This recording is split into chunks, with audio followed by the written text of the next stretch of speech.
என்னது? குக்கு சார். இது cuckoos next sir. Wrong.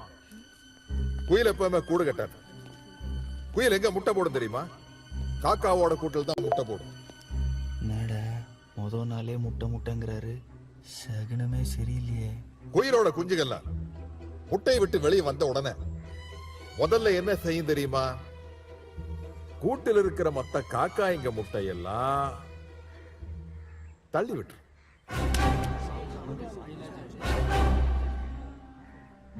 come to snow. The life begins with murder.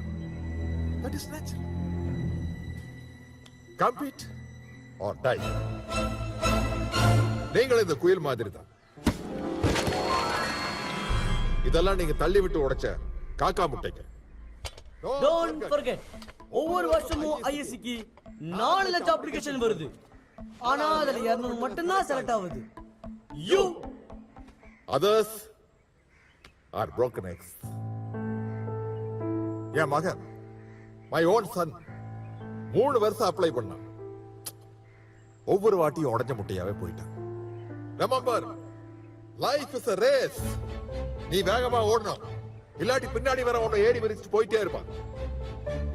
Let me tell you a very interesting story. இது astronauts pen.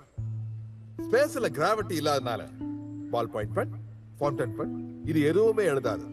So பல scientist பல million dollar செலவு பண்ணி இந்த space பென்னை கண்டுபிடிச்சிருக்காங்க. இதால எந்த கோணத்துல எழுதலாம், எந்த டெம்பரேச்சர்ல எழுதலாம். One day when I was a student, our director of institute called me. குருபாண்டி Sundaram, yes sir, come here. நான் பயந்துட்டேன். அப்ப இந்த பேனாவை என்கிட்ட காமிச்சு, this is a symbol of excellence. நான் இதை உனக்கு பரிசா கொடுத்துட்டேன். என்னைக்கு நீ உன்ன மாதிரி ஒரு எக்ஸ்ட்ரானரி ஸ்டூடெண்ட பாக்குறியோ அன்னைக்கு நீ இதை அவனுக்கு கொடுன்னு சொன்ன.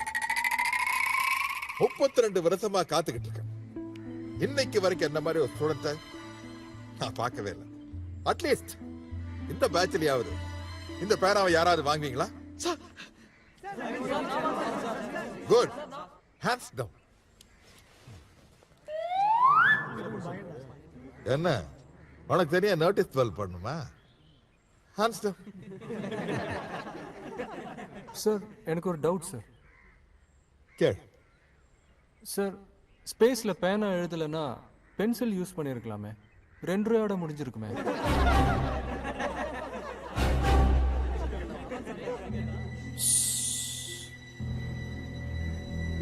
டிஸ்போஸ் எல்லாரும் போலாம், வாங்க போங்க.